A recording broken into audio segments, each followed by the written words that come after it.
Muy buenos días a todos, miembros del Comité Ejecutivo de FIC, presidentes de cámaras, miembros del Consejo Directivo y representantes de las 19 cámaras socias de FIC, así como a todos los representantes de las empresas socias que hoy día nos acompañan.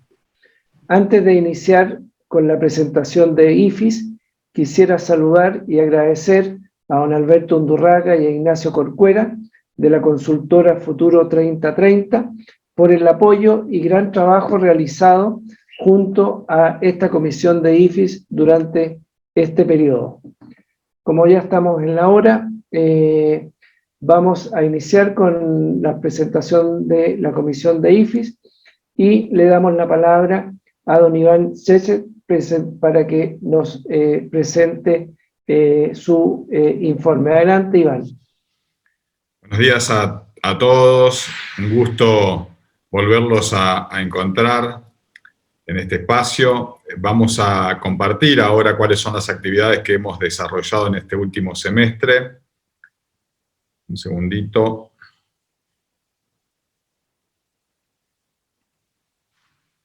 ¿Se está viendo? Sí. Sí. Bueno, perfecto. Bueno, en principio, y como primer aclaración, en función justamente de la asunción de don Irwin Perret como presidente de SICA, bueno, fui distinguido con el cargo, ¿no?, de coordinador de instituciones financieras internacionales dentro de FIC, así que hago explícitas mi agradecimiento, ¿no?, tanto a Sergio como al Comité Ejecutivo, como a don Irwin Perret, quienes han hecho y siempre un gran trabajo. Irwin históricamente ha sido el presidente de esta comisión, así que es un gran desafío el poder asumir en este rol. Muchas gracias a todos. Bueno, en cuanto a las instituciones con las que hemos trabajado durante este año, podemos destacar el Banco de Desarrollo de América Latina, la CAF, el Banco Interamericano de Desarrollo, BID, el Banco Mundial, la Comisión Económica para América Latina y el Caribe, CEPAL, y la OIT. Ahora vamos a ir viendo cada uno de los avances en ese sentido. Con respecto al Banco de Desarrollo de América Latina, la CAF, y como fruto del memorándum de entendimiento firmado en septiembre de 2019, se realizaron 2 estudios. Uno fue por los efectos del COVID en los proyectos de asociación público-privada, que está disponible en la biblioteca de la CAF, ahí está el link. Y el otro tiene que ver con ideas y reflexiones para la implementación de proyectos de asociación público-privado y toda la experiencia latinoamericana. En función de esto, de estos 2 estudios, ¿no es cierto?, se enriqueció justamente con 2 talleres para todos los miembros de FIC en el marco del pasado Consejo Directivo, realizado en noviembre, en donde nos presentó justamente los desafíos para las asociaciones público-privadas, el vicepresidente de Infraestructura de CAF, Antonio Piñeiro. Posteriormente, CAF ha propuesto 2 líneas de trabajo a partir de lo anterior, ¿no? La primera es, si hubiera algún operador privado en la región que haya tenido efectos serios por la pandemia y esté dispuesto a compartirlo con CAF como caso de estudio. Si lo lográsemos, en ese caso se refieren, por supuesto, a asociación público-privada. El producto para FIC en este caso sería un estudio de efectos de la pandemia en un proyecto específico y posiblemente algunas recomendaciones generales de CAF. Y la segunda línea de acción que sugieren es un taller para sistematizar aprendizajes acerca del BIM. El producto para FIC en este caso sería la sistematización de experiencias de los países, un documento de CAF para FIC y las cámaras participantes como resultado del taller, y posiblemente, dependiendo de las propuestas de dicho taller, de alguna de las áreas profundizar con algún nuevo estudio o trabajo conjunto, como fueron los del año pasado, lo que se complementaría con el trabajo del BID en esas líneas. Entre otras cosas de que hemos hablado, BID plantea entre uno de los grandes proyectos del futuro el desarrollo de un corredor de transporte en Centroamérica, llamado Corredor del Pacífico, y la consultora a cargo en esta etapa, WSP, ha solicitado a través de FIC entrevistar a presidentes de las cámaras de la construcción de los distintos países. En este tema se han tenido ya varias reuniones y el vicepresidente Giuseppe Angelucci está coordinando esta cooperación. Ahora, posteriormente de la exposición que estoy haciendo, vamos a tratar específicamente este tema. Bueno, en noviembre del 2020 el BID entregó los resultados del primer levantamiento de información sobre el estado de BIM en América Latina, con el apoyo de la FIIC a través de su grupo de trabajo BIM Forum Latam de INCONET. La verdad que es muy, muy importante este trabajo. En diciembre también se realizó el tercer Foro Latinoamericano de Infraestructura, un esfuerzo en conjunto del BID, la CAF, la FIIC y el Consejo de Políticas de Infraestructura, abordando la recuperación económica y empleo en la pospandemia, experiencias comparadas en América Latina y el rol de la infraestructura. Ahí se destacaron entre los expositores Eduardo Frei, expresidente de Chile y presidente del Consejo de Políticas de Infraestructura de Chile, Yolanda Martínez, representante del BID en Chile, Carlos Cruz, director ejecutivo del Consejo de Políticas de Infraestructura, José Agustín Aguerre, gerente sector de Infraestructura y Energía del BID, Arnoldo Wenz, ministro de Obras Públicas y Comunicaciones del Paraguay, Ángela María Orozco, ministra de Transporte de Colombia, Paolo Mauro, subdirector de Finanzas Públicas del Fondo Monetario, Alfredo Moreno, ministro de Obras Públicas de Chile, Mauro Alem, Sector Lead de Infraestructura del BID, y Sergio Torretti, nuestro presidente, y Antonio Silveira, como ya dije, vicepresidente de CAF. Bueno, también fruto del memorándum de entendimiento firmado en junio de 2020, se ha continuado con la asistencia a diversos países por parte de la OIT. La cooperación técnica con la Cámara Paraguaya de la Construcción ha permitido financiar una consultoría para la planificación estratégica y también el desarrollo de un manual dirigido a las empresas para conseguir un regreso seguro de los trabajadores a las obras. También se realizó una cooperación técnica con la Cámara de la Construcción de Uruguay, donde se priorizó el área de gestión de residuos para seguir profundizando en la asistencia técnica de modo de cooperar en la implementación de un sistema de gestión de residuos con impactos positivos en el medio ambiente, la sociedad en su conjunto y el empleo. Se inició también una cooperación técnica con la Cámara Chilena de la Construcción, cuyo foco está en potenciar la incorporación de la mujer al mundo del trabajo en la construcción.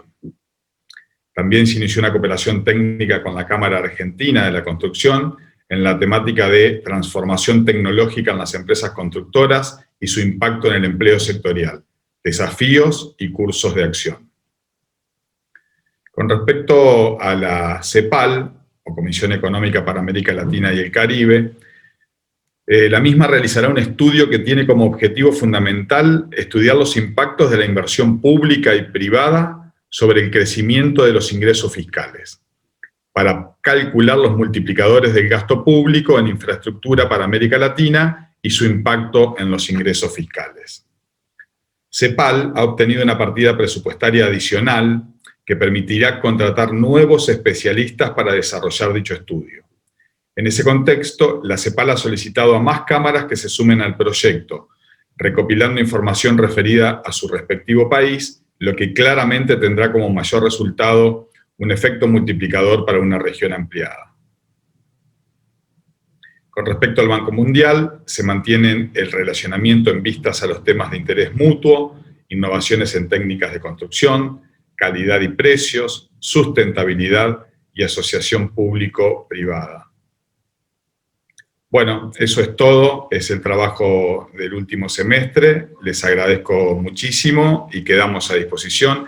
Agradezco profundamente el trabajo realizado por Alberto Undurraga e Ignacio Cuscuera, nuestros asesores, y por otro lado también a Fernando Lago en su rol de presidente de la Comisión de Infraestructura y de nexo con CEPAL, y también a Sebastián Orrego, encargado de lo que es BIM Forum, y bueno, por supuesto, participando también aquí con los multilaterales. Muchísimas gracias, señor presidente, quedo a disposición. Muchas gracias, Iván. Vamos a dar la palabra. Ha pedido la palabra don José Velázquez. Adelante, José. Muchas gracias, presidente. Gracias, Iván, por la presentación. Nosotros como país dentro de Centroamérica, que ustedes saben, seguimos estando interesados en una posible inclusión de nuestro país en particular, y habría que ver con los otros países de Centroamérica en la CAF. En ese sentido, pues vamos a coordinar con el vicepresidente de FIC, Giuseppe Angelucci, para poder tener esos acercamientos necesarios con la CAF a través de Iván, entiendo que sería, ¿verdad, presidente? Para ver cómo nuestros países se pueden incorporar a la CAF, y particularmente El Salvador, hablando por El Salvador, y poder tener más opciones de financiamiento en ese sentido. Así que de nuevo, gracias por el trabajo y reiterar el interés que nosotros tenemos, pues, a través de nuestro gobierno, que tenemos que ver cuál sería el mecanismo para incorporarnos a la CAF. Gracias. Muchas gracias, José. Ofrezco la palabra si hay alguien más que quisiera hacer algún comentario. Don Giuseppe Angelucci. Don Giuseppe, adelante, Giuseppe. Buenos días a todos. Quisiera aprovechar este momento para agradecerle a Iván, a Fernando, a Ignacio, a Alberto, a los Albertos, porque también Alberto Ávila participó activamente en las reuniones que hemos tenido con el BID y con los presidentes de las cámaras centroamericanas. Efectivamente, ha sido muy importante la presencia y, digamos, el seguimiento que le han venido dando, porque para el Corredor del Pacífico, que es un proyecto que el BID está queriendo recuperar, porque de lo que nos comentaba Esteban Acón, es un proyecto que nació en una reunión en Costa Rica hace muchos años y se había dejado un poco de lado. A esa nueva iniciativa, nosotros quisiéramos verdaderamente apropiarnos como PIC, hacerla nuestra y poner el sector privado empujando esta iniciativa que puede generar, digamos que si ampliada a otras áreas de infraestructura, podría ser realmente un generador de bienestar y de mucho desarrollo en la región. Y sobre todo porque, digamos que inicia el estudio y las entrevistas con los presidentes de las cámaras, inicia, digamos, con el objetivo de lograr establecer precios, conocer un poco los precios de cada país, del precio digamos, de la construcción e infraestructura, y cómo generar un mecanismo para que los precios en el tiempo se vayan adecuando. Generar que las empresas locales tengan una mayor oportunidad de participar en estas grandes obras, y eso pues nos pone a los países centroamericanos en una mejor posición, sobre todo a las empresas que localmente a veces tienen que digamos, dejar pasar las licitaciones y después venir subcontratados por empresas más grandes que vienen de afuera, y muchas veces no son empresas, digamos, tan formales. O sea, son empresas que le llamamos acá en El Salvador de maletín. Algunas son fuertes y con gran respaldo, pero otras no son tanto. Entonces es importante esta iniciativa del BID. Nosotros como con apoyo aquí de la comisión, estamos viendo de ampliar la visión del proyecto para que la infraestructura no sea nada más de transporte, sino que lleve otros temas alrededor de eso, de importante, o sea, que se convierta realmente en un corredor logístico y no un corredor de transporte. Corredor logístico que puede ser, ya que el primer, digamos, el primer ejemplo podría ser Centroamérica, después se puede repetir en otras circunstancias, en otros países de la región, si se logra hacer bien y se logra conjugar bien. Alberto Undurraga justamente comentaba que lo ideal sería generar un proyecto integral y después desarrollarlo por etapas, porque si no se hacen proyectos utópicos que no llegan a concretarse nunca. Así que de nuevo agradezco el apoyo del FIC, de la comisión, de Ignacio Corcuera y de Alberto Undurraga, de Fernando y de Iván, y realmente estamos con mucha confianza que este proyecto va a continuar y va a generar mucho desarrollo en la región. Muchas gracias. Muchas gracias. Le damos la palabra ahora a don Ignacio Corcuera. Adelante, Ignacio. Hola, buenos días. En primer lugar, disculpar a Alberto que no pudo estar presente hoy día. Alberto Undurraga estaba en reunión de directores del CPI, del Consejo de Políticas de Infraestructura, por eso no se pudo sumar. Pero sí decir y agradecer por el trabajo que hemos tenido en esta comisión, a FIC, en especial a Sergio, el presidente de FIC, con quien empezamos a trabajar en esta comisión, a Iván, con quien hemos continuado ahora. Ha sido un trabajo muy interesante y más que eso hemos ido viendo cómo ha ido dando frutos, cómo la cooperación, que es primero relacionamiento, se transforma también en recursos que llegan a las cámaras, y creemos que podemos seguir en este trabajo y que puede ser muy interesante y que podemos seguir beneficiando a las distintas cámaras con este trabajo. Así que muchas gracias. Muchas gracias, Ignacio.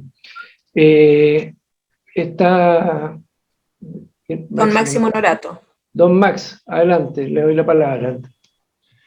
Gracias, presidente. Buenos días y buenos días a todos los consejeros aquí reunidos. Quería aprovechar esta oportunidad para pedir información, si alguien la pudiera entregar, acerca de lo que haya pasado y avanzado el gran proyecto de Nicaragua del canal entre el Pacífico y el Atlántico, que la última vez que se nos informó tenía avances ya importantes. Y entonces, siendo un proyecto de infraestructura de enorme importancia, entiendo que tenía una participación importante de China y de sus órganos correspondientes.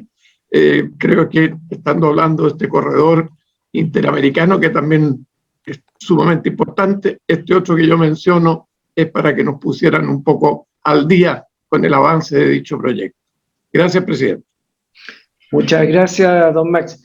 Mire, no tengo la información exacta, pero he conversado en forma muy permanente con la presidenta de Nicaragua y ella no me ha mencionado ese proyecto, y la verdad que lo que me menciona y lo que he podido conversar con ella es de lo difícil y angustiante y paralizada que está toda la actividad en su país, en Nicaragua. Así que voy a llamarla personalmente para pedirle información de eso, pero me temo que debe ser un proyecto que hoy día debe estar no en ejecución, me da la impresión, porque de todos los temas que he conversado con ella, ella no me ha tocado nada sobre este interesante proyecto. Presidente. ¿Sí? Don Manuel Vallarino está pidiendo la palabra.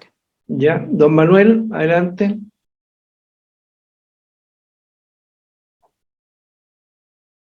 No se le escucha a don Manuel.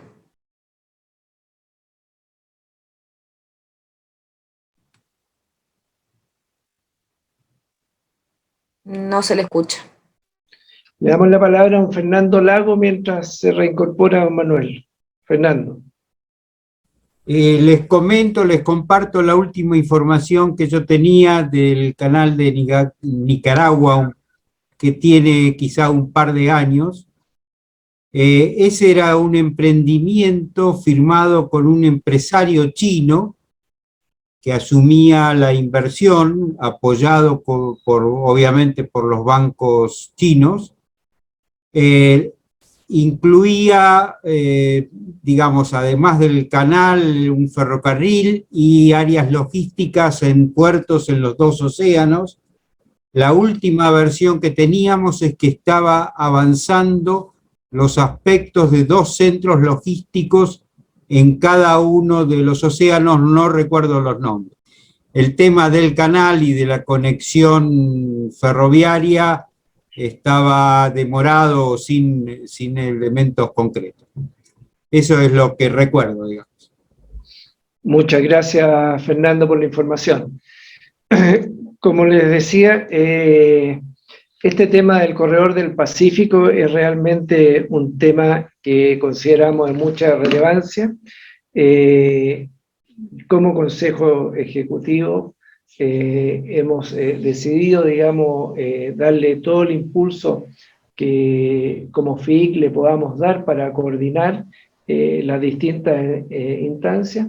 Hay un interés, pero muy importante y muy marcado de todos los países centroamericanos con este importante proyecto, y la idea obviamente es lograr este corredor y esta carretera con un alto estándar, y como decía nuestro vicepresidente Giuseppe Angelucci, aprovechar la oportunidad para incluir en este mismo trazado no solo la parte vial, sino que también vías de comunicación, como sería carreteras de telecomunicaciones, de gas y de todo otro tipo de servicios que se puedan aprovechar al hacer estas inversiones como un solo proyecto y no estar de a una haciendo distintos proyectos.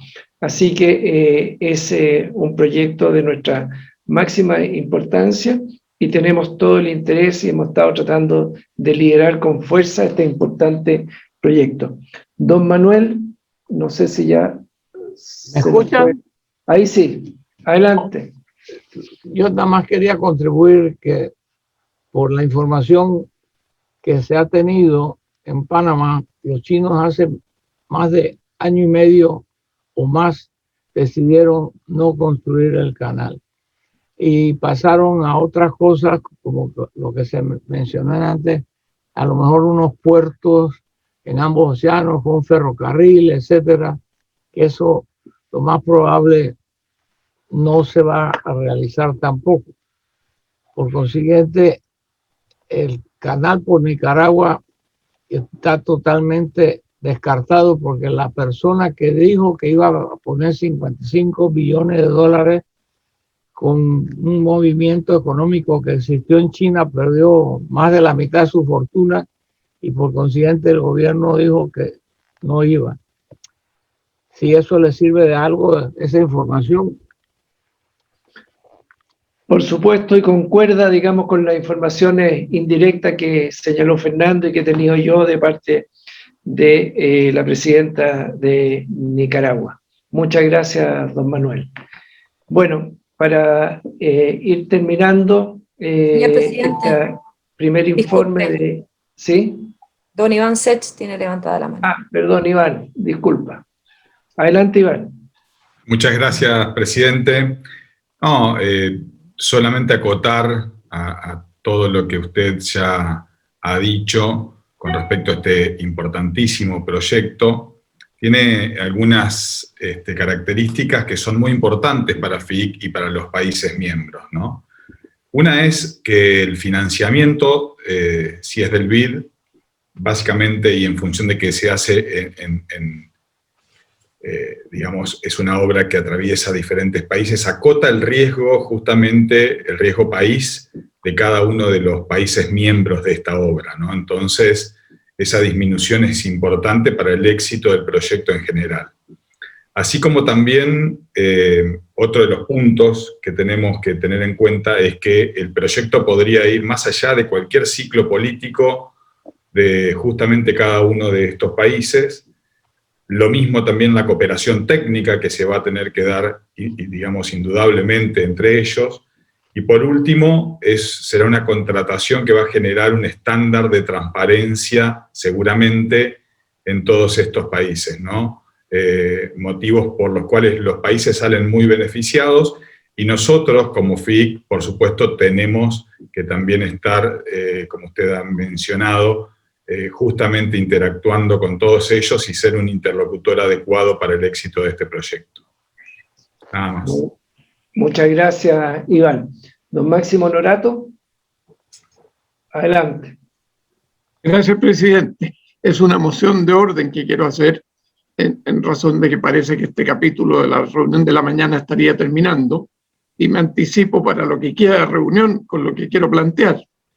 Y es que, celebrando el tremendo esfuerzo que hacen los directivos de FIC para convocarnos a reunión y mantener nuestra actividad en el mejor nivel como se está logrando, también la reunión de las personas que echamos tanto de menos, el coloquio, los abrazos, las conversaciones familiares. Y en ese sentido, entonces, en esta en que estamos y en las otras que me ha tocado presenciar y participar, echo de menos que muchos desconectan sus cámaras de video y nos privan de la única alternativa que nos va quedando de vernos las caras y de ver reacciones. Y entonces quiero solicitar de que se pida a todos de que hagan un esfuerzo y no desconecten su cámara, especialmente con respecto a las damas buenas mozas que nos acompañan y que de verdad las echo mucho de menos cuando tienen su cámara apagada. Muy bien, don Máximo, siempre muy oportunas sus palabras y sus recomendaciones, y aprovecho de señalar de que el próximo lunes tenemos nuestra inauguración antes del Congreso de Camaradería, con un evento que espero que sea del agrado de todos ustedes, parecido a lo que hicimos la semana pasada, en la cual les pido que asistan, que estén presentes junto a sus señoras y a sus familias, a sus hijos o a quienes quieran cada uno de ustedes hacer participar, porque son de las pocas oportunidades, como dice don Max, que podemos sociabilizar en medio de esta pandemia, aunque sea virtualmente, pero es algo que como FIC echamos mucho de menos, y yo creo que a más de uno de nosotros nos hace mucha falta. Bueno, para terminar esta primera informe de la comisión, no me queda más que agradecer muy sinceramente a Iván Cesek y a los miembros de la Comisión de Relacionamiento con Instituciones Financieras. Muchas gracias y los quiero felicitar y agradecer, porque realmente ustedes como comisión han hecho un excelente trabajo que ha sido muy valorizado por las cámaras miembros de FIC, y como Ignacio, alguien decía por ahí, se nota realmente que esto está llegando y ha agregado un valor importante a las cámaras, y ellos lo han percibido muy gratamente. Así que muchas gracias, Iván, y a todo el equipo, a Alberto Undurraga, Eduardo Corcuera, por el trabajo realizado. A continuación, nos corresponde escuchar a la Comisión Anticorrupción. En esta ocasión está presidida y nos dará cuenta don Gustavo Arballo de México, que no sé si ya logró llegar a la reunión porque tenía un pequeño inconveniente, y de lo contrario, don Alberto Ávila iniciaría mientras se nos conecta Gustavo Arballo para dar cuenta del trabajo de esta comisión. Adelante, no veo a Gustavo, sino Iván. Sí, muy buenos días, presidente, muy buenos días a todos. De parte del licenciado Gustavo Arballo, que en unos minutos más se conectará con nosotros, estaré iniciando esta reunión de la Comisión de Anticorrupción, y bueno, pues agradeciendo su presencia virtual de todos. Quisiera iniciar comentando que la comisión está compuesta por México, con el licenciado Gustavo Arballo como coordinador, Roberto Hernández es un consultor externo también de México, el ingeniero Francisco Solares, que es el actual presidente de la Cámara Mexicana, el arquitecto Alfonso Carrillo y un servidor. Por Chile está Javier Escobar, por Costa Rica Jaime Molina y la licenciada Gina Torres, por Perú el arquitecto Enrique Espinosa, que también es nuestro vicepresidente, y Guido Valdivia. Por Uruguay nos acompañan José Ignacio Tegui y el ingeniero Jorge Pasos. Por Guatemala, Enrique Urrela. Estos son los integrantes de la comisión y a todos ellos les agradecemos su esfuerzo por trabajar y colaborar en esta comisión. Muy bien. Por otro lado, dentro de nuestra agenda tenemos el placer de que esté con nosotros el ingeniero Nicolás Mariscal Torroella.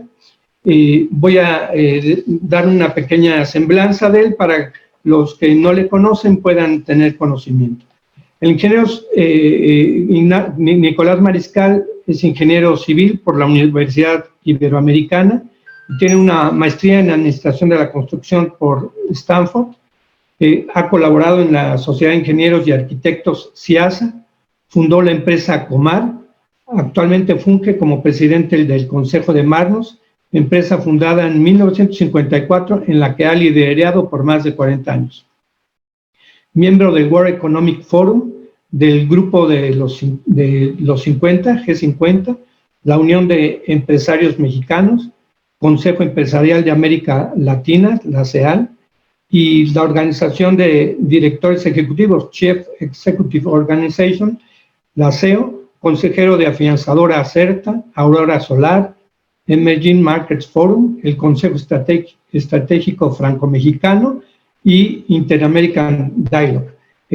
También es consejero del CENACET, que es del Centro Nacional de Apoyo para la Contingencia Epidemiológica y Desastres.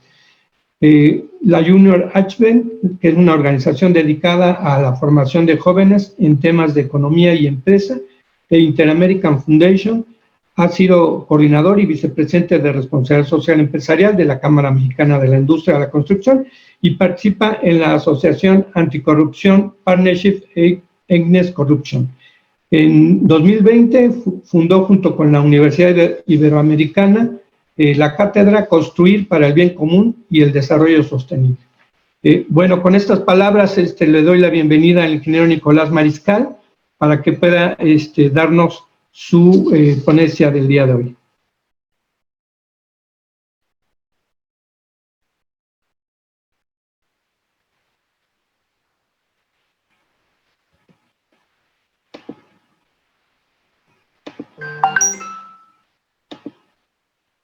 Perdón, ingeniero, tiene su muting, el micrófono, falta conectarlo.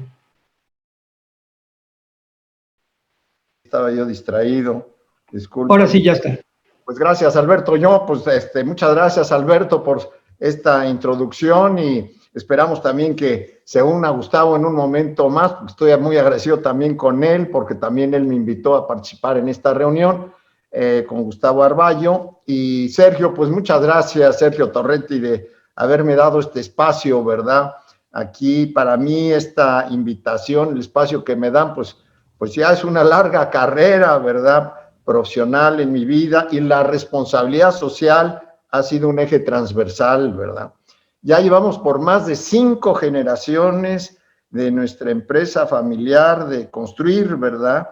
Y nos hemos encargado de poner en el centro de todas las decisiones a la persona. Actualmente, como bien lo decía hace un momento Alberto, soy presidente del Consejo de Grupo Marnos, pero ya los directores generales son mi hijo y mi sobrino, ¿verdad? La mentalidad que hemos tenido y la filosofía permanecen vigentes en nuestra empresa.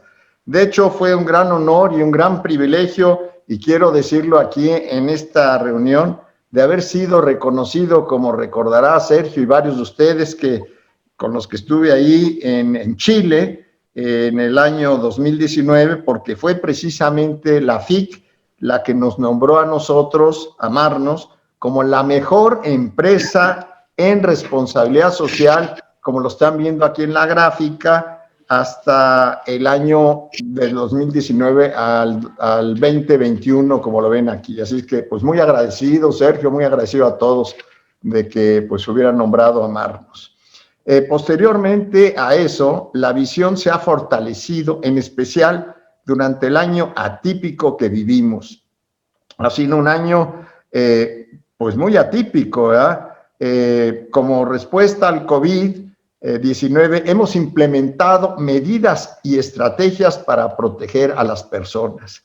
A raíz de la pandemia en Marnos, diseñamos esquemas, como lo están viendo aquí en la gráfica, de trabajo desde casa, implementamos campañas de comunicación sobre finanzas personales y seguridad, y contratamos un seguro COVID Protector para los colaboradores y muchas otras acciones.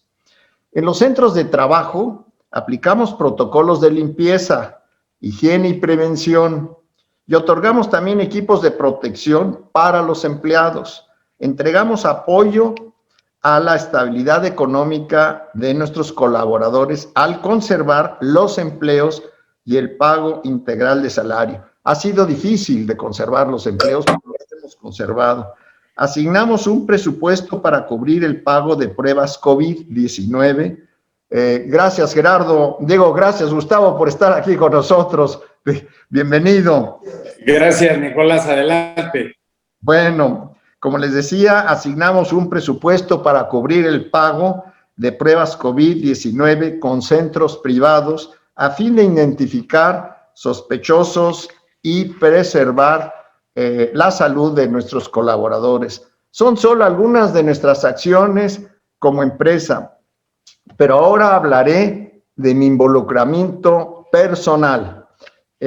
Aquí en la siguiente gráfica verán ustedes que desde hace más de 20 años participo en organizaciones internacionales como el Foro Económico, como las que están viendo aquí en la gráfica, el Foro Económico Mundial, el Partnership Against Corruption, el COST, el Pacto Mundial, la Agenda 2030, ARISE. A nivel nacional he impulsado estos temas desde varias organizaciones e instituciones, particularmente en nuestra querida Cámara Mexicana de la Industria de la Construcción. Por más de 14 años he estado al frente del Comité de Responsabilidad Social de la Cámara. Pasamos a la siguiente. Recientemente se llevó a cabo el cambio de mando de la presidencia de la Cámara, y a mí me llena de orgullo saber que continuaremos en estos temas. Ahora se llamará de Ética e Integridad, es este nuevo nombre. La intención de esta presentación es pintar un panorama general de la importancia de la lucha contra la corrupción y la responsabilidad social en América Latina y en particular en nuestro sector de la construcción, el cual es fundamental, como todos lo saben, para la recuperación económica de la región. Ahora, pues, hablaremos de Latinoamérica y pasamos a la siguiente. Vean estas cifras que ustedes están viendo aquí en la pantalla. Es terrible lo que está pasando. Los países latinoamericanos en conjunto ya arrastrábamos unas tasas bajas de crecimiento económico que promediaron 0.3 entre los años 2014 a 2019. Y como ven aquí, apenas llegaron a 0.1 del 2019, lo que colocaba en un difícil punto de partida cuando apareció el COVID-19 en el horizonte. ¿Qué pasó con la llegada del COVID? Con la llegada de la pandemia se sumaron a ese bajo crecimiento los choques externos negativos y la necesidad de implementar políticas de confinamiento, distanciamiento físico y cierre de actividades productivas, lo que hizo que la emergencia sanitaria se materializara en la peor crisis económica, social y productiva que ha vivido la región en los últimos, oigan esto, 120 años, y esto es de acuerdo con la CEPAL, ¿verdad? Así es que son datos que me los proporcionó mi buena amiga Alicia Bárcenas. Venezuela encabeza la lista. Todavía no pasamos a esa. Venezuela encabeza la lista con una caída económica del 30%. Vean aquí, pues no sé si hay alguien aquí de Venezuela, pero Venezuela, Perú 12%, Panamá 11%, Argentina 10.4% y México con poco menos del 10%. Esto es impresionante. Este conjunto, y ahora sí pasamos a la siguiente, este conjunto de indicadores arroja algo todavía más aterrador. Y de acuerdo con Rebeca Greenspan, con la que acabo de tener una reunión, secretaria general de Iberoamérica, regresamos a niveles de pobreza de hace 20 años y de pobreza extrema de hace 30 años. Se espera que tome 5 años en promedio regresar a niveles económicos previos al 2019. Y yo creo, como todos los que estamos aquí, estamos convencidos que la construcción debe de ser clave para ello. Pasamos a la siguiente. La responsabilidad social y un capitalismo ético debe de estar al frente de todas nuestras acciones para así aspirar al bien común y el desarrollo sostenible. Pasamos a la siguiente, por favor. Vean estos datos también. El sector de la construcción vivió un freno enorme del 2019 y el 2020 en toda la región debido a los estragos de la pandemia. La parálisis en el sector se acentuó en 2020 por la emergencia sanitaria. Se estima una caída promedio de 5.2 para el sector de la construcción en América y una recuperación promedio de 3.4 para 2021. Cabe mencionar que al inicio en México se frenó completa la construcción, salvo de las obras públicas, como ayer también lo comentaba Lorenzo. Esto fue un golpe devastador que contribuyó a que cerraran miles de empresas. Se perdieron más de 350,000 empleos de nuestro sector el año pasado en México, solamente. En un sector tan estratégico para la economía, impacta al 70% de las ramas productivas de la economía regional, la CEPAL.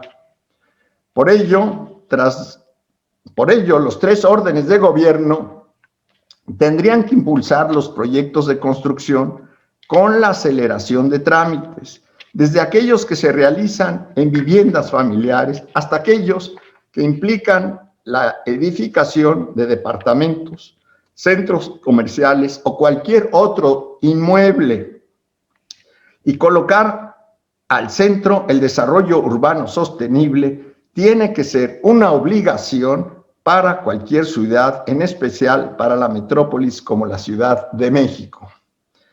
Y pasamos a la siguiente. Como ven aquí, optar por el bien común y el desarrollo sostenible son fundamentales.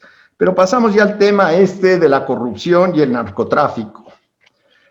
Cabe señalar que nuestro sector es muy propenso a que haya corrupción y a sufrir las consecuencias del narcotráfico y el crimen organizado.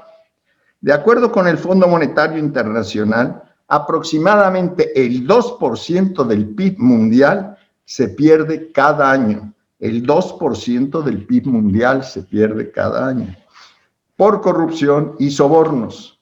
Además, los precios de los materiales se alteran por la presencia de estos grupos. Las obras se ven vulneradas por la inseguridad. Los contratos son asignados directamente. Las empresas no quieren invertir con mucha presencia debido al crimen organizado, entre otros. Todos estos factores impactan el desempeño de la construcción en América Latina. Por ello me gustaría hablarles de dos organizaciones concretamente a las que yo pertenezco, que podrían ofrecer herramientas e indicadores útiles para dimensionar y entender el problema de la corrupción en nuestro sector y en la región.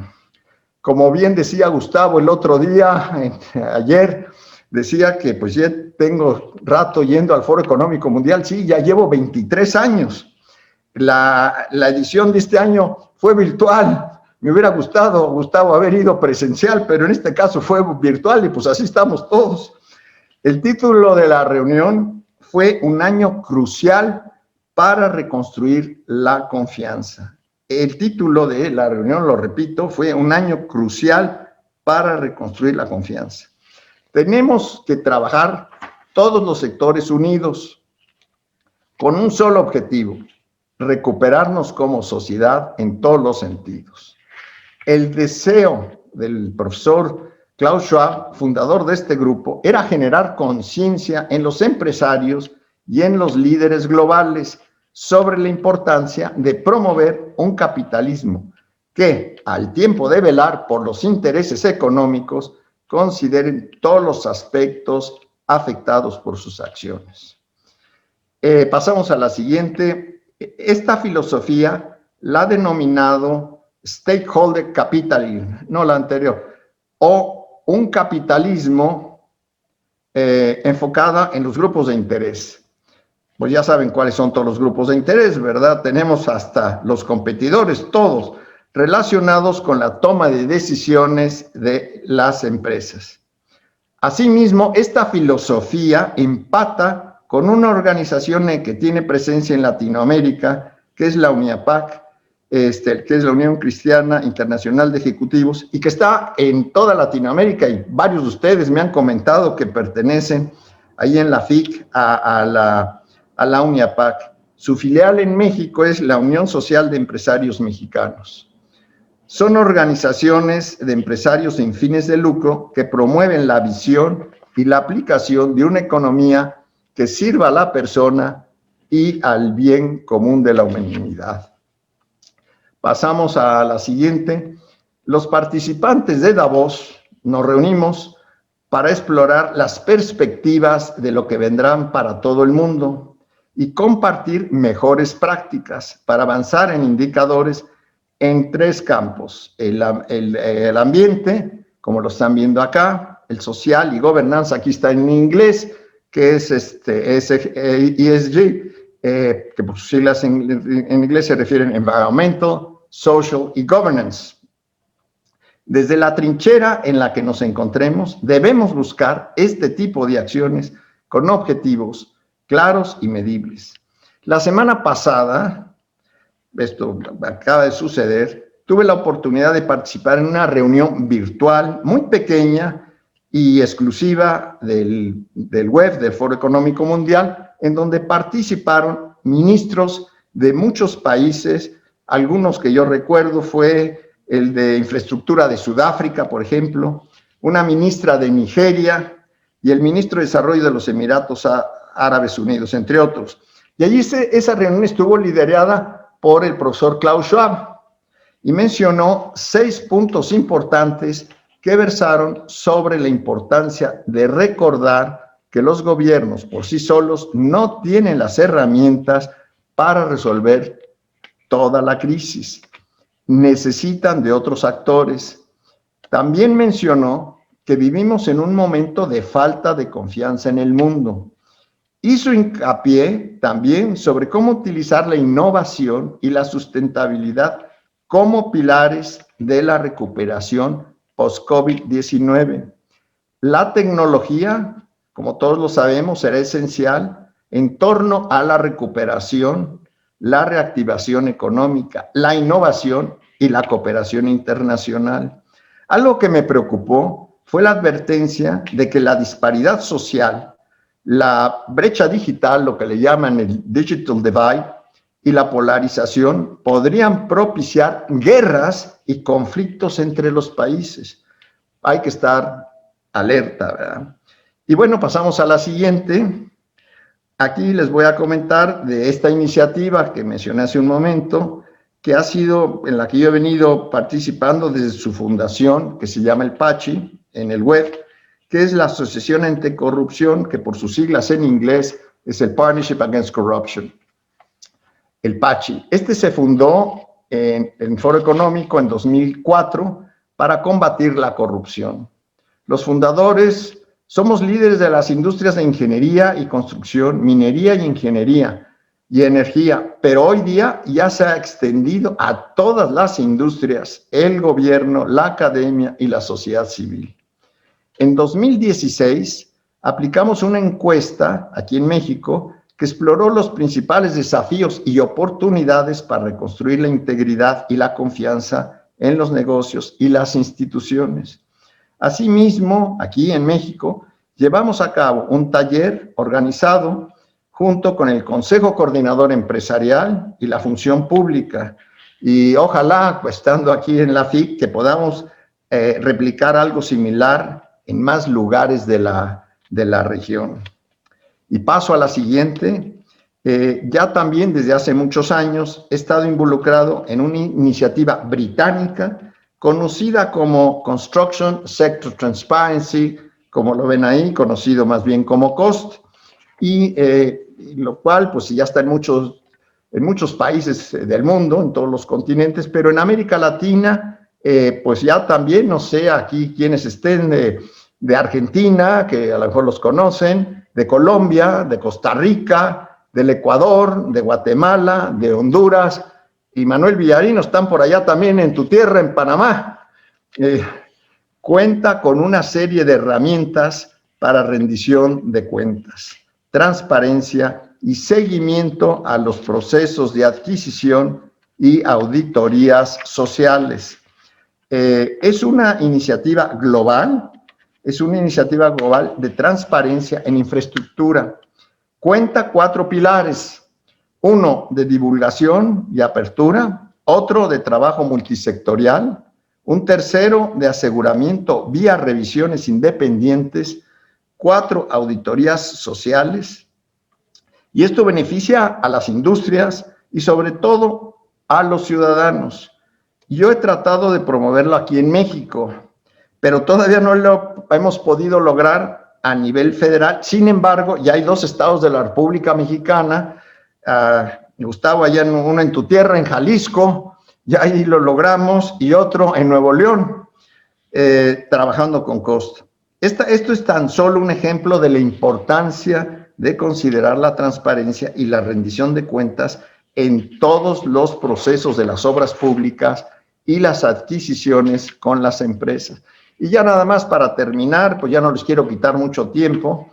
Este mensaje, pues yo creo que ha sido claro. Desde la trinchera en la que nos encontremos, debemos de estar conscientes de nuestra responsabilidad como ciudadanos.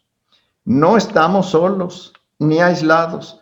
Cada acción que hagamos como personas y sobre todo como integrantes del sector de la construcción tienen un impacto en la sociedad. El sector privado y la sociedad civil tienen grandes herramientas y tenemos un potencial tremendo para detonar estrategias de recuperación, no solo económicas, sino también sociales. Más allá de nuestra responsabilidad social, es nuestro deber como empresarios y sobre todo como ciudadanos. Pues muchas gracias. Muchas gracias, Sergio. Muchas gracias, Nicolás. Muy agradecido por tu presentación, muy importante, con mensajes muy claros. Y bueno, hay que tomar mucha conciencia de lo que esto implica para nuestros países. Tú señalabas que la pandemia nos ha hecho retroceder 20 años a nivel mundial.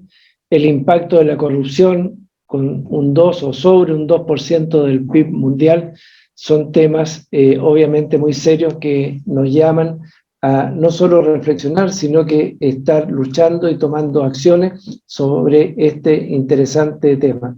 Un gusto verte una vez más, Nicolás, siempre un agrado, muchas gracias y mucho éxito en tu labor y en tu gran empresa. Le damos la palabra ahora a don Gustavo Arballo, que se nos ha incorporado. Don Gustavo, muy buenos días, adelante. Buenos días. Ofrezco una disculpa en primer lugar, presidente Torretti, y a todos nuestros amigos conectados por haber llegado unos minutos más tarde. Afortunadamente, culminó temprano el evento inicial con las IFIS. Escuché prácticamente completo lo que Nicolás Mariscal nos compartió y nos da mucho gusto que siga formando parte de estas filas. Le da un valor agregado a un concepto tan importante y que atañe prácticamente a todas las demás comisiones, no nada más a construcción sustentable o responsabilidad social empresarial. Así que de nuevo, muchas gracias, Nicolás. Seguiremos trabajando. Entiendo que Alberto Ávila mencionó de inicio quienes están integrando esta comisión como países y personas. Le daremos este impulso en lo que resta de la administración actual para concluir un programa de trabajo que comentaremos un poco más adelante. Nos acompaña también Adriana María Romero Barreto. Ella entiendo que está allá en Colombia. Ella forma parte del Instituto Internacional de Estudios Anticorrupción. Estuvimos trabajando con ellos, algunos de ustedes recordarán, el año pasado en nuestra reunión de noviembre. Hubo comentarios y avances al estudio que se propuso en conjunto con la FIC y particularmente con esta comisión para llevar a cabo un análisis en una muestra de países latinoamericanos que nosotros, por cierto, la ampliamos al resto de todos los países miembros de esta federación. Es importante analizar los resultados y por ello nos acompaña quien es economista con maestrías de economía en la Universidad Javeriana de Bogotá. Entiendo que no se había leído, Alberto, su currículum. No, aún no, licenciado. Muy bien, y también una maestría en ciencia política y economía política de la London School, y trabajó durante 6 años en entidades del sector público colombiano. Se desempeña como investigadora de asuntos públicos del Instituto Internacional de Estudios Anticorrupción y su énfasis de trabajo es el uso de datos precisamente para la detección de riesgos de corrupción en el desarrollo de la gestión pública, en ámbitos como la contratación estatal y la gestión o conflicto de intereses. Desde allí se impulsa el desarrollo de proyectos de la organización para la promoción de la cultura de la integridad en Colombia. Ella hoy representa a este instituto, pero debo decirles y mando saludos a quienes forman parte de este instituto. A Camilo, por favor, y a todos quienes lo integran. Le pedimos, pues, a Adriana que nos comparta de manera más concreta el resultado del trabajo amplio desarrollado en meses pasados. Por favor. Muchísimas gracias, Gustavo. Muy buenos días para todos. En esta presentación yo quiero compartirles muy brevemente los principales resultados del ejercicio que estuvimos haciendo efectivamente durante el segundo semestre del año pasado acerca de la evaluación de cómo se ejecuta la contratación pública y se desarrolla la obra pública en 6 países de América Latina. A partir de este estudio, lo que nosotros hicimos fue emitir unas recomendaciones y propuestas para mejorar la gobernanza y la integridad en el sector en América Latina. Este fue un estudio que nosotros hicimos en consultoría con la CAP y que nosotros tuvimos todo el tiempo el acompañamiento de la FIC para desarrollarlo. A grandes rasgos les cuento cómo fue el estudio. Entonces, el primer paso que nosotros hicimos, y de hecho me encuentro acá como reunida con algunas de las personas que hicimos este ejercicio de entrevistas, estuvimos consultando con personas que trabajan en el ámbito de la obra pública y en el ámbito de la contratación pública, sea sector público o sea desde los gremios, en 6 países específicamente, que son Argentina, Chile, Colombia, Costa Rica, Perú y México. Entonces, este primer paso que nosotros hicimos fue una evaluación normativa de las principales reformas que desde el sector público se han hecho en todo lo que tiene que ver con el desarrollo de la obra pública y la infraestructura. En segundo lugar, lo que hicimos fue una evaluación de datos abiertos y de plataformas web para poder hacer como un dimensionamiento de cómo está el estado de la información para que los ciudadanos consulten información sobre obra pública, y a partir de la retroalimentación de estos 2 insumos emitimos las siguientes recomendaciones que les voy a contar a continuación. Es importante que, digamos, que yo les mencioné en este momento que logramos agrupar estas recomendaciones en 5 grandes grupos. Es un listado de aproximadamente 20, 25 recomendaciones. Sin embargo, detectamos que los 5 grandes grupos de injerencia son la promoción de la transparencia desde el punto de vista de la digitalización, igualmente la digitalización para la promoción de la integridad y el monitoreo y el control, para el control social. En tercer lugar, la digitalización para la promoción de la competencia en la contratación pública. En cuarto lugar están 2 temas de debida diligencia y rendición de cuentas. Y en quinto lugar, los temas de... Entonces, para contarles acerca de lo primero, en el ámbito de la digitalización para la promoción de la transparencia, nosotros, ¿qué le recomendamos a los estados? Digamos, objeto de estudio, pero en realidad estas son recomendaciones que aplican para absolutamente toda la región, como lo mencionaba Gustavo. Lo primero es la publicidad de la información contractual de forma gratuita y en datos abiertos. ¿Qué encontramos nosotros? Que algunas plataformas, si bien están haciendo apertura de datos sobre contratación pública, algunos, por ejemplo, para tramitar algunos insumos de información se deben hacer pequeños pagos, sean pagos de facilitación o pequeños trámites, cosa que realmente le impide, por ejemplo, a algunos oferentes o a personas que deseen consultar la información, acceder a ella. Y este tema de datos abiertos también es supremamente importante y hago énfasis acá en el formato de los datos abiertos. No es lo mismo publicar esta información por ejemplo, en un Microsoft Excel que publicarlo en un formato de comas que realmente no requiere del uso de ningún tipo de licencia paga para hacer uso de esta información. Entonces es muy importante que esta publicidad se dé en datos abiertos. En segundo lugar está la armonización de la información contractual en páginas web de entidades contratantes y portales únicos de contratación. ¿Qué pasa? Encontramos, por ejemplo, en el caso mexicano de Pemex que ellos tienen su propio sistema de contratación propio de la compañía, siendo aún así una compañía con recursos públicos, y por el otro lado está Complanet, que es el sistema de la contratación pública mexicana. Y esto sucede en varios países, igualmente sucede en Colombia, por ejemplo, con la EPM, que también tiene su portal de contratación y de publicidad de contratos, y por el otro lado está SECOP 1 y SECOP 2. ¿Qué pasa con esto? Que cuando se da esta ruptura en la publicidad de la información es un poco difícil para el ciudadano poder consultar la información y poder hacer sentido de ella en un único lugar. Entonces esto realmente representa un retrabajo para el ciudadano a la hora de consultar la información de contratos públicos. Entonces lo que nosotros proponemos es que, si bien puede que sea válido que estén separados por normatividad, ¿cierto? Que tenga sentido esto desde el punto de vista normativo, el registro de la información sí debería tener un carácter armónico, es decir, que la misma caracterización de la información que se encuentra en un lado se pueda encontrar desde el otro lado, cosa que muy frecuentemente no sucede. En tercer lugar, recomendamos elevar la transparencia sobre los contratos financiados por organizaciones multilaterales. Y esto va en línea con algo que voy a mencionar más tarde, que tiene que ver con los regímenes especiales de contratación. ¿Qué pasa? Nosotros entendemos que las organizaciones multilaterales tienen sus propios esquemas de contratación, pero cuando se hacen con entidades públicas, normalmente lo que le alcanzamos a diagnosticar es que este tipo de contratación es un poco más opaca de cara al ciudadano, es decir, es un poco más difícil acceder a las minutas de los contratos y en muchos casos ni siquiera son contratos aplicables para publicidad en los portales de contratación.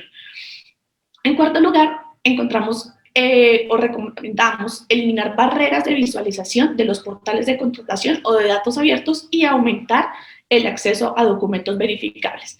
Acá, digamos que una de las principales cosas que encontramos es que en los portales de contratación uno ve, por ejemplo, estos emoticones o estos paneles que uno dice como seleccionen los que son semáforos, ¿cierto? Y en ese ejercicio no solamente retrasa el acceso a la información, sino que pueden haber situaciones en las que efectivamente por error, omisión o incluso por una discapacidad visual, pues las personas no pueden tener acceso a esta información. Y ahora que hablo también del tema de discapacidad visual, es muy importante que estos portales de información tengan la capacidad de ser legibles a partir, digamos, de software que se utilizan para describir la información que se está publicando. Sobre el acceso a los documentos verificables sucede en muchas ocasiones que cuando se hacen registros de información, sobre todo en portales que no son de contratación electrónica, el registro de la información no necesariamente coincide con lo que está en la minuta del contrato. Entonces, el acceso a los documentos verificables es una manera de certificar que lo que se está publicando corresponde a lo que está, digamos, dentro de la base de datos y le da como un certificado de veracidad a la información publicada. Dentro del segundo grupo, encontramos ya la digitalización para la promoción de la integridad y el monitoreo. Acá lo primero que nosotros queremos hacer mención es promover el uso de blockchain para realizar lo que es la trazabilidad de documentación contractual. ¿Qué pasa? Que el blockchain hoy en día es una de las tecnologías más en boga, no en vano es la tecnología que utiliza el Bitcoin por la seguridad que ofrece y por la incapacidad de borrarse los registros de la trazabilidad de las transacciones. Entonces, dentro de nuestra investigación encontramos que, por ejemplo, el Estado chileno ya está empezando a implementar el uso de blockchain en la contratación pública y esto es un certificado por lo menos de seguridad a la hora de hacer trazabilidad sobre todo lo que sucede con el contrato y de todo lo que se mueve a través de ese contrato. Una segunda recomendación que emitimos en esta línea es la reducción de regímenes especiales de contratación y vuelvo un poco acá al tema.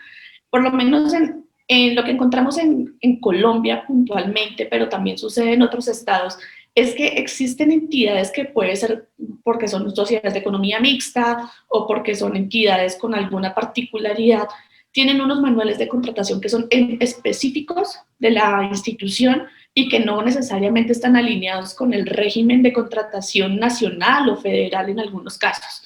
¿Eso qué pasa? Que para el ejercicio del control social puede implicar un retrabajo muy grande al ciudadano de cara a que no necesariamente la normatividad nacional aplica al régimen especial de contratación, es decir, eso le implica al ciudadano entender cada manual de contratación y es muy difícil hacer esta armonización de interpretaciones a la hora de hacerle veeduría a un contrato de obra pública. De nuevo, acá también recomendamos lo que es la armonización de la información contractual y la portal único de contratación y también el uso de bases de datos interoperables y de inteligencia artificial en la vigilancia y control sobre los contratos. Entonces, en esto, digamos que la recomendación va en línea a apoyar un poco al ciudadano en el ejercicio de interpretación de información. Una cosa es publicar datos, digamos una gran base de datos, y otra cosa es hacerle sentido a la información y poder contar una narrativa y poder contar una historia y asimismo hacer la interpretación de las potenciales banderas rojas que puedan calcularse de esa información. Entonces nuestra sugerencia es que desde las instituciones públicas o desde los portales de contratación se haga uso de la inteligencia artificial, algoritmos basados en aprendizaje automático para apoyar esta tarea ciudadana. En esta medida, quiero enfatizar que un buen algoritmo en realidad no depende tanto del algoritmo en sí mismo, sino de la calidad del registro de la información. Así que, de nuevo, quiero hacer énfasis en poner mucha atención en mejorar la calidad del registro de la información. Y por último, detectamos una oportunidad para mejorar la integridad en la contratación de obras públicas por medio de la implementación de la metodología BIM para el desarrollo de obras públicas. Entonces, lo que encontramos es que, por lo menos en los 6 países de estudio, ya los estados nacionales están alineados en desarrollar estrategias, digamos, estrategias nacionales para el uso de BIM en obras públicas.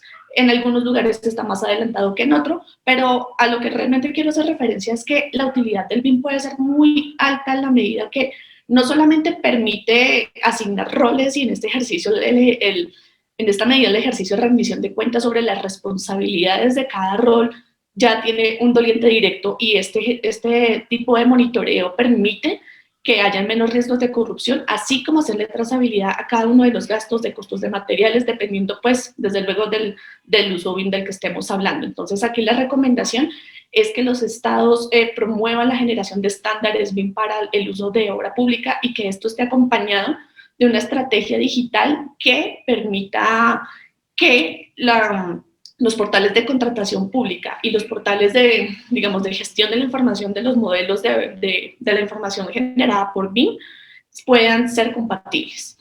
En tercer lugar, digamos, este tercer grupo ya es la digitalización para la promoción de la competencia. Entonces, lo primero que queremos recomendar es que los motores de búsqueda que normalmente uno encuentra que son pagos puedan, primero, hacer búsquedas por sector y segundo, que puedan ser gratuitos. Algunas firmas ofrecen este tipo de servicio de manera paga, en el que una empresa que está interesada en algún tipo de contrato o en algún tipo de licitación pagan este servicio y el portal le arroja los contratos. Nosotros sugerimos que para mejorar la competencia, estos puedan ser portales gratuitos. También recomendamos crear una funcionalidad para la identificación de aliados para la conformación de uniones temporales y consorcios. Esto puede ser particularmente benéfico para las firmas pequeñas de ingeniería que estén buscando ganar experiencia y que, si no es por medio de una unión temporal o de un consorcio, no pueden acceder a las grandes licitaciones o a las oportunidades que ofrecen las licitaciones. Entonces, crear este registro realmente le facilitaría a este tipo de compañías poder ganar experiencia y pues ir mejorando su capacidad de postulación ante el Estado. También sugerimos avanzar hacia la convergencia de los sistemas de contratación en los países federales. Nosotros encontramos que en países como México y Argentina, cada estado tiene su propio régimen de contratación y que es independiente del sistema de contratación nacional o del régimen de contratación nacional. Entonces, esto realmente tiene un efecto muy similar al que tienen los regímenes especiales de contratación, pero en términos de lo que es ya la integridad y la competencia, esto lo que realmente hace es no solamente sectorizar como los principales contratistas por regiones, sino, digamos, no agrandar ese espectro de competencia, sino que también a la hora del ejercicio de control social es muy difícil hacer una interpretación global digamos, de cómo se está ejecutando la contratación de obra pública. Entonces, avanzar hacia esa convergencia sería un gran paso para mejorar la capacidad ciudadana de control social. También queremos impulsar la traducción gratuita de pliegos de condiciones de obra pública, simplemente para agrandar el espectro de mercado a competidores que pueda que no sean de Latinoamérica, y también la promoción de los procesos competitivos con negociación. En cuarto lugar, ya se me tomó un poco la palabra, ya pasaré por esto rápido. Para la promoción de la debida diligencia y la rendición de cuentas, nosotros queremos recomendar crear un registro consolidado de empresas sancionadas e inhabilitadas, con el fin de que para la contratación de obras públicas no se esté contratando empresas que puedan estar ya, digamos, con algún tipo de inhabilidad o que hayan cometido algún tipo de infracción en el pasado. También queremos promover la publicidad de beneficiarios finales de la contratación de obra pública. Y esto va a ser muy importante en el momento en que nosotros queramos saber o hacer como todo el proceso completo de la debida diligencia a la hora de un hecho de corrupción. En tercer lugar, queremos recomendar la publicidad de la información sobre las personas que participaron en el diseño de bases, esto también como un mecanismo de bases contractuales, también esto como un mecanismo de monitoreo para saber si puede, digamos, para que un potencial direccionamiento de un contrato tenga un doliente directo. Sin embargo, lo que, digamos, sin embargo, algo que ha sucedido es que el uso de lo que acá en Colombia llamamos los pliegos tipo, ha mitigado mucho este riesgo. También está la creación de registros únicos de proveedores y el aumento de la transparencia en el cabildeo y conflictos de interés. Y la última recomendación en esta línea es medir y comparar el nivel de transparencia, integridad y buen gobierno en la contratación pública de obras en Latinoamérica como un mecanismo de sana competencia entre la región para promover buenas prácticas alrededor de la contratación de obra pública y el desarrollo de obra pública. Por último, quiero hablar de lo que es el arreglo institucional y las competencias del personal que trabaja en este tipo de instituciones. Lo primero que queremos recomendar es la creación de consejos asesores de la sociedad civil y del sector privado, en las agencias de contratación estatal, no solamente como un mecanismo de monitoreo para, por ejemplo, la derogación de normatividad obsoleta, sino para que realmente haya una voz civil que esté directamente relacionada o que escuche directamente las agencias de contratación.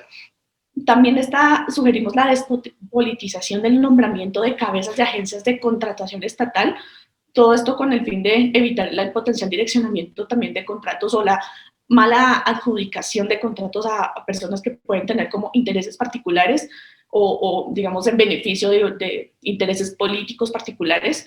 Y por último, queremos recomendar la profesionalización de la función de experto en contratación estatal y la creación de este escalafón.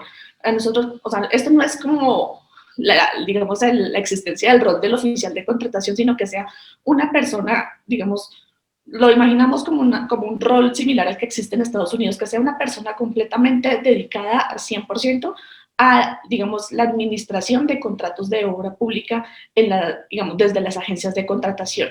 Y digamos que la capacidad de experticia de esta persona puede realmente ayudar a mitigar y también como la independencia de esta persona puede realmente ayudar a mitigar potenciales ocurrencias de hechos de corrupción. Por último, digamos que el mensaje global de toda esta presentación y sobre lo que quisiera hacer referencia es que es muy importante que en América Latina empecemos a trabajar hacia el establecimiento de una estrategia regional para promover la integridad y la lucha anticorrupción en el sector de las obras públicas en Colombia. Entonces, por eso mismo agradezco como mucho este espacio desde la FIIC y también desde organizaciones como desde la CAF, que son las instituciones llamadas a hacer esta convergencia regional y promover la integridad en el desarrollo de obras públicas en Colombia. Y con esto cierro mi presentación. Muchísimas gracias.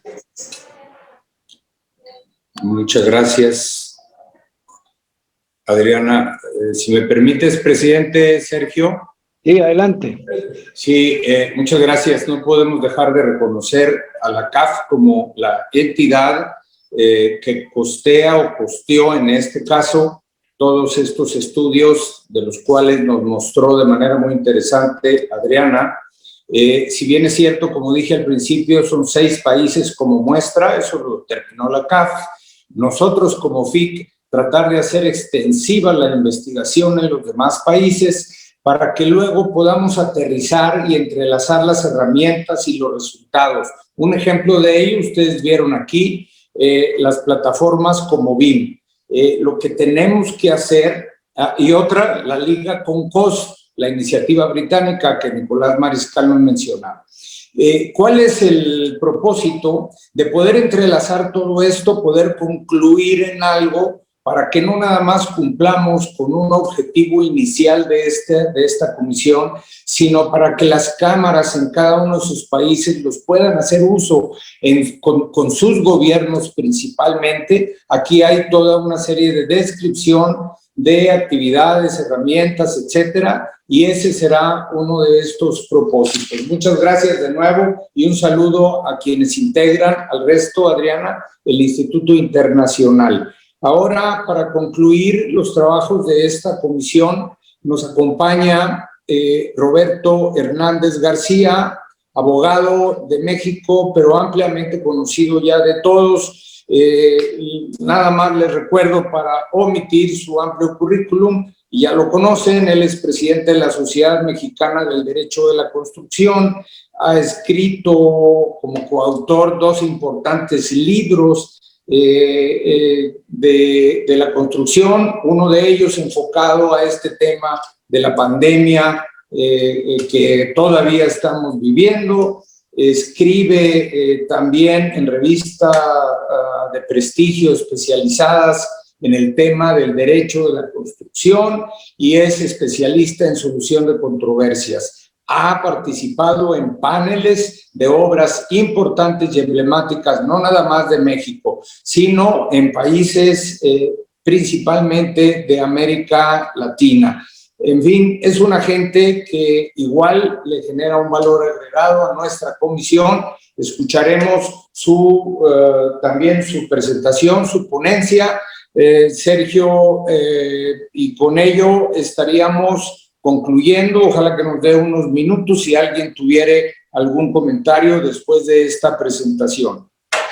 Si les parece, le pedimos a Roberto que inicie. Muchas gracias. ¿Me escuchan? ¿Me escuchan bien? Sí, gracias. Gracias, Gustavo. Buenos días. Te agradezco mucho la presentación. Señor presidente Torretti, buenos días a todos los miembros del Consejo. A don Nicolás Mariscal, le mando un abrazo con mucho afecto. Adriana, muchas gracias por su presentación, que contiene una informaciones valiosísimas. La idea que me ha solicitado nuestro presidente coordinador de la Comisión Anticorrupción, el ingeniero Arballo, el señor Arballo, perdón, es que hagamos una reflexión final sobre hacia dónde vamos con el tema relacionado con los esfuerzos anticorrupción en construcción en los siguientes años frente a la crisis sanitaria y financiera. Bueno, ya como don Nicolás Mariscal nos ha explicado, la COVID-19 no es simplemente una pandemia, tema de salud, es un problema grave que va a acarrear y ya está acarreando aspectos económicos, sociales, políticos, etcétera. Y esto ha generado automáticamente una caída en el sector de la construcción. Como lo comentó el propio ingeniero Mariscal, la caída de la construcción implica, junto con la caída de otros sectores, ciertos riesgos importantes, y estos riesgos implican la disminución de capacidad de negocios, inclusive algo que se me puso la piel chinita, la posibilidad de conflictos entre países, que sucede cuando hay pobreza y cuando hay crisis, y otro tipo de consecuencias. En este caso nos enfocaremos única y exclusivamente al aspecto de corrupción que corresponde a nuestra comisión. Como ustedes recordarán, desde el año pasado ya ha habido algunos temas delicados en relación con corrupción y COVID-19 en Latinoamérica. Simplemente refiero dos casos, uno de Brasil, en el cual hubo en un ayuntamiento una investigación y una persecución de delitos por compra indebida de insumos relacionados con este tema, y otro que debo decirles que tengo muy cerca en cuanto a una relación personal que tuve con un representante del gobierno hondureño, que yo considero que es un hombre honesto, que considero que es una persona honesta, pero pues bueno, derivado de este tema de la pandemia y entre temas políticos y aspectos diversos, pues también fue llevado a una investigación, y esto por temas de corrupción, y actualmente está en prisión, ¿no? ¿Qué es lo que quiero decir con esto?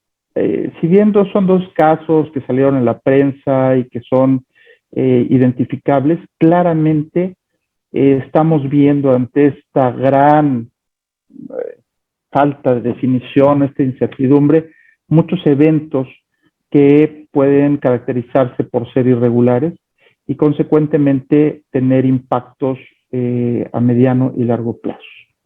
Una de las cosas que siempre, independientemente de que si estemos en crisis o no, nos preguntamos como empresa es, ¿vale la pena tener un sistema de integridad? ¿Qué me va a llevar? ¿Qué voy a tener como beneficio? Y aquí en el tercer punto, que digo negocios o integridad, es que si siempre ha implicado una inversión de tiempo, personas y costo en numerario, el hecho de tener un sistema, aplicarlo, desarrollarlo, mantenerlo, hoy en día, ante la dificultad de obtener negocios con mayor facilidad, o quiero decirlo de otra forma, obtener negocios en forma más complicada, compleja, quiere decir que las empresas se enfocan más a lo que en este momento les conviene. ¿Por qué? Para permitir la supervivencia de su personal, para mantener las empresas vigentes, para no realizar despidos por intereses propios de los accionistas, de los shareholders, como dijo don Nicolás, etcétera. Y este es el reto de las empresas hoy en día. Yo diría que es costo contra costo-beneficio. El costo que tenemos es la inversión que debemos de realizar para que llevar a cabo una actividad, pero debemos de ver el costo-beneficio que esa actividad nos tiene, independientemente de si ello implica un costo en numerario, ¿qué me va a generar en el futuro? ¿Qué va a pasar en el futuro con todo este tema sanitario y con la COVID? Claramente va a pasar, va a haber un momento en el que todo esto va a ser, como dicen en las películas, un mal sueño, y todo esto va a ser producto de una serie de recuerdos en los cuales pues tendremos nuestras propias experiencias. Bendito sea Dios, algunos habrán pasado y habrán podido sobrevivir en la pandemia, otros habrán perdido la vida, no lo sé, nadie lo sabe, pero lo que sí es que va a pasar. Y en el momento en el que pase, va a haber cuestionamientos. Y estos cuestionamientos se refieren muy posiblemente a lo que sucedió durante esta época. Y aquí es un punto que les quiero compartir. Ustedes piensen en el caso Odebrecht, o piensen en cualquier otro caso. No es que si Odebrecht o cualquier empresa comete hoy un acto de corrupción, al día de mañana está en la prensa. Estos eventos salen 2, 3, 4 años después, requieren un gran proceso de investigación, requieren un proceso legal, requieren una serie de elementos que se van conformando hasta 2, 3 y hasta 4 años después.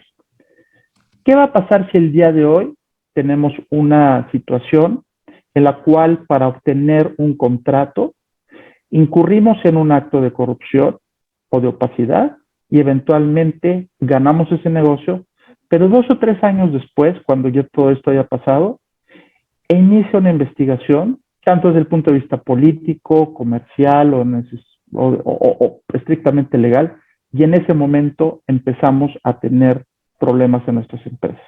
Claramente la reflexión va a ser cómo no me di cuenta de que en ese momento tan importante tenía que protegerme para que el día de hoy no pasara.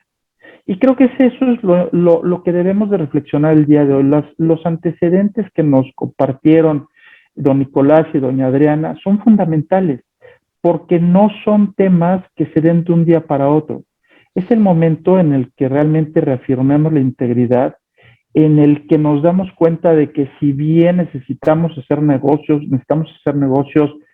serios, necesitamos hacer negocios seguros, y a veces tal vez esos negocios que son mejores, pero que nos implican llevar a cabo actos irregulares, no nos llevarán a un fin adecuado, a pesar de que en ese momento nos saquen del problema.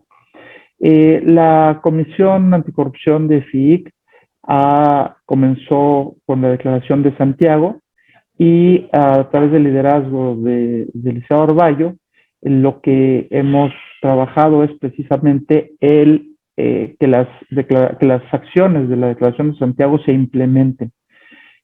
Entendemos de una muy breve investigación o colección de datos que nos han compartido algunas cámaras, que todavía no están completamente homologadas en el sentido de cumplir con todo lo que la Declaración de Santiago dice, y eso es normal, Cada cámara, cada país tiene sus preferencias, sus nociones, sus prioridades, etcétera.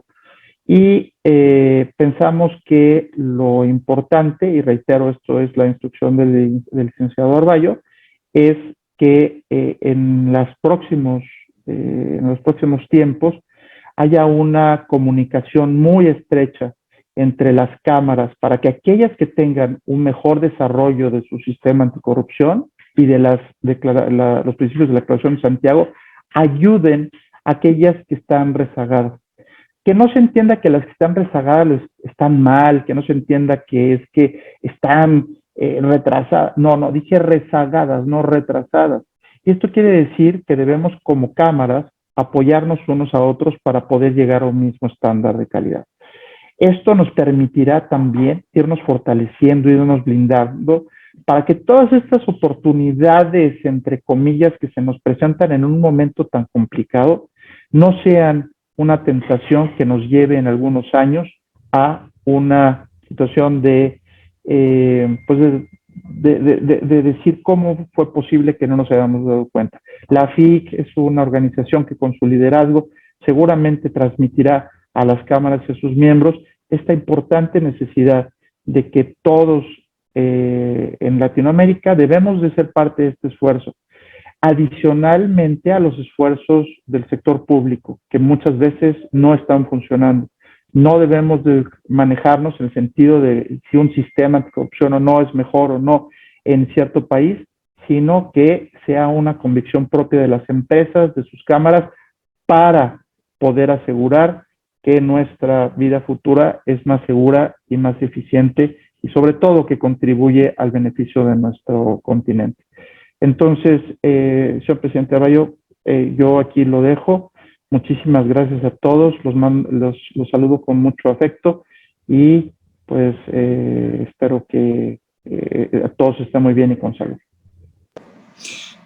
Muchas gracias, Roberto. La verdad es que te ha tocado cerrar como un ciclo de las dos excelentes presentaciones anteriores y sumada a la tuya, me parece que queda clara la importancia de los códigos de integridad que cada país o cada cámara en nuestro sector debemos de asumir. Tienes toda la razón. A partir de la Declaración de Santiago, asumimos unos compromisos que están en pocas líneas, pero para poder llevar a cabo el desarrollo o el ejercicio de esos objetivos marcados en pocas líneas, hay que hacer todo un trabajo similar, parecido o algo como lo que hemos venido escuchando. Nuestro compromiso, presidente Torretti, que por cierto aprovecho también para agradecer el origen de este planteamiento de plan de trabajo, porque tú presidías esta comisión antes de asumir la presidencia de la FIC. Lo que hemos hecho es continuar el trabajo y yo me voy a permitir presentar el programa de trabajo no en este momento, sino la próxima semana, en el tiempo que tenemos para ello en el Consejo Directivo el próximo martes. Son elementos necesarios, repito, para poder utilizar y entrelazar todas las herramientas que hemos venido ya platicando. Presidente Torretti, en cuanto a los trabajos de presentación de esta comisión, es todo. No sé si haya por ahí tiempo para comentarios de nuestros amigos que nos acompañan en este momento. Así es, muchas gracias, Gustavo, y damos paso a las consultas. Le damos la palabra a don Juan Ignacio Silva, que ha pedido la palabra. Don Juan Ignacio, adelante. Gracias, presidente. Presentación de Adriana y Roberto, digamos, muy completa. Pero yo quisiera llamar la atención sobre una perspectiva que creo que debe estar presente, digamos, en toda la lucha contra la corrupción. Pertenezco a una empresa que tiene más de 80 años de construcción, ¿verdad?, que no incluye 0 pesos, digamos, para pagar a un tercero, digamos, producto de algún intento de corrupción, 0. Y lo que tengo que decirle es que ocurre algo que es notable, ¿ya? Tendemos a no trabajar con lo público porque percibimos que quien tiene como concepto no pagar nada es al que hay que destruir para que no vuelva, ¿ah? De manera tal que los corruptos se queden adentro, ¿ya?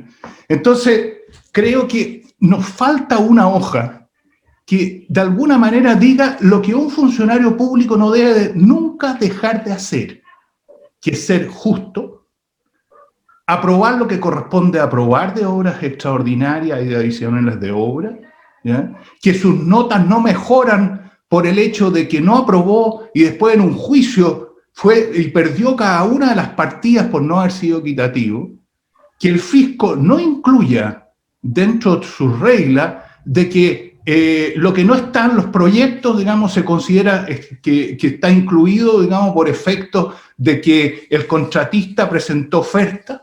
¿Ya? De esa manera justifica una mediocridad absoluta en el diseño de los proyectos y una fuente de conflicto estratosférico. Entonces creo que, no sé, yo soy constructor, la lucha contra la corrupción es un objetivo gigante, pero no podemos aceptar de que la contraparte reaccione sobre la base de transformar al constructor en víctima de sus propios excesos. Y creo que si es la FIDIC, somos las cámaras de la construcción, no podemos detener una hoja de cuál es la filosofía que debe estar presente en los funcionarios públicos, en la administración del Estado, digamos, para enfrentar los temas de corrupción. Eso, presidente. Muchas gracias, Juan Ignacio. Muy buen punto, no puedo más que estar de acuerdo con tu observación y seguramente esta comisión ha tomado nota de tu interesante observación. Continuamos y ha pedido la palabra don Guido Valdivia. Adelante, don Guido. Gracias, presidente, señores consejeros, amigos. Primero, para felicitar el esfuerzo de este estudio y estas iniciativas que hemos visto. Y un poco en la línea de lo que mencionaba Juan Ignacio, y creo que también se ha mencionado en el informe, ¿no? Se necesita una nueva relación entre el sector privado y el Estado. La vez pasada que hemos hablado de este tema, yo insistía en la idea de que este no es un problema solo de la construcción, este es un problema de la sociedad en general. No son funcionarios los que están delante de nosotros y son corruptos, hay una red que llega inclusive como en mi país, y no solamente en mi país, a las más altas autoridades, ¿no? Ya es muy frecuente ver imputados a presidentes o líderes políticos, no funcionarios, en esto, ¿no? Y eso implica buscar nuevos mecanismos de relación justamente que eviten lo que menciona Juan Ignacio, ¿no? Que sea una carga ser honesto, ¿no? Un estigma, casi es un San Benito, ¿no? Y este es un tema interesante. Aquí en el informe se habla de crear consejos consultivos con entidades que desarrollan estos proyectos a nivel del sector público. Creo que esa es una tarea muy importante y habría que documentar quizá experiencias exitosas en nuestra región o también en otras regiones, ¿no? Para dar esta fortaleza que se necesita para que pues, se reduzca este riesgo. Es indispensable tener una relación abierta, transparente, desde el inicio de la fijación de las políticas con el sector público. Hay países como Chile, por ejemplo, que tiene niveles más desarrollados de relación, iniciativas del propio sector privado, y eso es buenísimo. Esa experiencia, que también tiene sus tropiezos como todo, creo que podría ser bien valorada por todos los demás países. Y algo que me quedó ayer de la muy interesante intervención de Lorenzo Constance sobre el tema del manejo de la pandemia, ¿no? Y dijo, no somos tan diferentes, dijo, ¿no? No somos muy cumplidos, no somos muy propensos a la disciplina, ¿no? Y esto también tiene que ver con la corrupción. En nuestros países, creo yo, hay una gran tolerancia a la corrupción. En el Perú se hizo hace algún tiempo una frase terrible, ¿no? Terrible, que dice, roba pero hace obra, ¿no? Es decir, se premia la eficiencia del delincuente, ¿no? Es decir, es casi un símbolo de anomia, ¿no? De una inmoralidad innata que además es ingenua, ¿no? Se dice como si fuera algo común. Y eso nos lleva, y creo que hay algunos países en donde ya se hace, a cómo establecemos una relación con los ciudadanos para tres cosas, diría yo. El primero, implementar una cultura de la integridad, ¿no? Generar un desvalor social masivo en la corrupción. Y eso viene con un segundo tema, analizar claramente y hacerle ver a las personas que es indispensable terminar con la corrupción, porque la primera víctima de la corrupción es el ciudadano, que no recibe una obra en precios, en condiciones técnicas adecuadas y en plazos razonables. Esto la gente no lo ve y cree que es un tema de otros, ¿no? Es un tema casi aristocrático de otras personas. Nosotros no nos vemos perjudicados por eso y mientras haga algo, bueno, pues lo aceptamos. Y un tercer aspecto que creo que es muy importante porque tiene que ver con un asunto de sostenibilidad que algo mencioné yo ayer, es el tema de que se ha perdido, por lo menos en mi país he estado analizando otras experiencias, esa idea que se tenía en la gente, inclusive en la gente humilde, que una obra de infraestructura era un tema bueno, ¿no? Hay un lenguaje falsamente ecológico y falsamente defensor de la economía de las personas pobres, que dice, pues, por ejemplo, que una obra de irrigación, ¿no? O un proyecto minero, ¿no es cierto?, son absolutamente perjudiciales, ¿no? Hay que eliminar la minería, ¿no? Por ejemplo, y lo dicen utilizando aparatos celulares, pues que de otra manera, si no fuera por la minería, estaríamos hablando con señales de humo, ¿no? O sea, es un tema, creo, importante también, cómo llegamos a transferirle a la población en general que la corrupción en la obra pública es mala y que la infraestructura genera un beneficio, y una infraestructura bien escogida no tiene por qué estar reñida con las necesidades de preservación o mitigación del riesgo ambiental. Es un poquito más, digamos, amplio el tema que hemos desarrollado, pero me temo mucho que si los empresarios no entramos en masivamente y utilizando las redes sociales y todos estos instrumentos que ahora se usan más bien en contra nuestra, pues vamos a tener problemas. Y lo peor que va a pasar es que nuestros países van a seguir incrementando su brecha de infraestructura y no vamos a resolver el tema de la corrupción. Muchas gracias. Muchas gracias, Guido. Continuamos y le damos la palabra a don Roberto Hernández. ¿Cómo estás, Roberto? Gusto saludarte.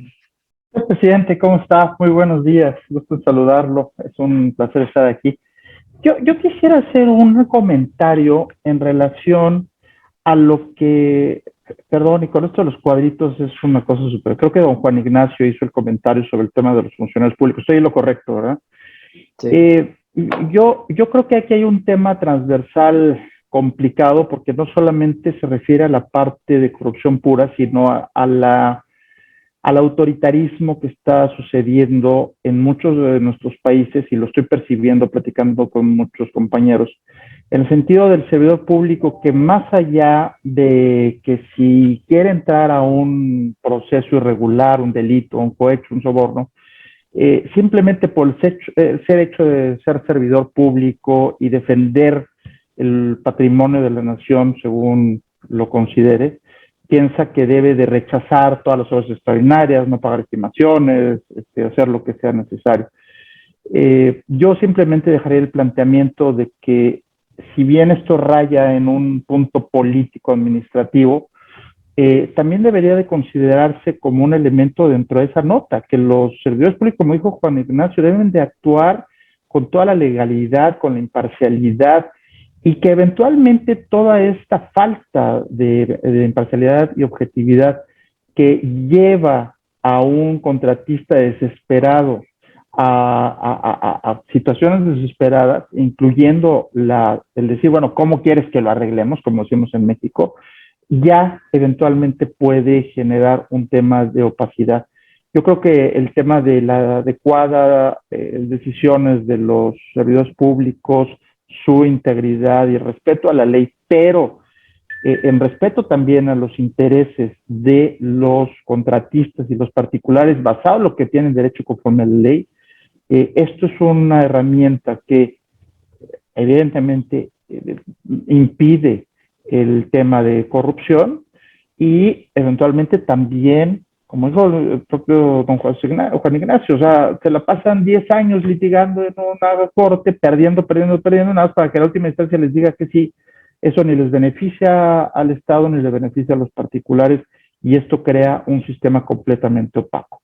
Entonces creo que es un elemento más allá, y con estas tendencias populistas tan complejas que estamos viviendo en la región, creo que se está convirtiendo en un pan nuestro cada día, y hay que enfrentarlo con la mayor severidad, ¿no? Ese era mi comentario, señor presidente. Gracias.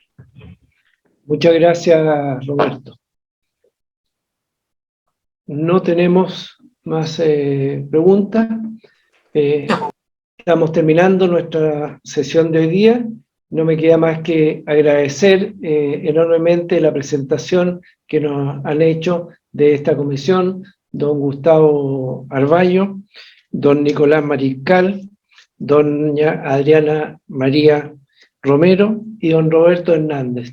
Todos ellos creo que han hecho excelentes presentaciones y un gran aporte. Este es un tema, la verdad es que no se puede dar tregua, debe ser una preocupación de nuestra FIC absolutamente permanente, de trabajo, de preocupación y de tomar acciones en este sentido. Ese es no solo es verdaderamente una obligación de cada uno de nosotros, primero como federación, como Cámara de la Construcción de cada uno de nuestros países y como empresario. Les agradezco muy sinceramente a ustedes la presencia en el día de hoy y quiero despedir a los presentes agradeciéndoles también su participación y a todos los expositores de las comisiones. Les quiero recordar finalmente que el día de mañana presentaremos los informes de las comisiones de INCONET con su grupo de trabajo de BIM, de Lean Construction e Innovación, y también la Comisión de Infraestructura. Queridos amigos, muchas gracias, que tengan un muy buen día. Les agradezco su presencia y su participación y nos estamos viendo mañana nuevamente a las 9 de la mañana, hora de México. Que tengan un muy buen día y muchas gracias a cada uno de ustedes.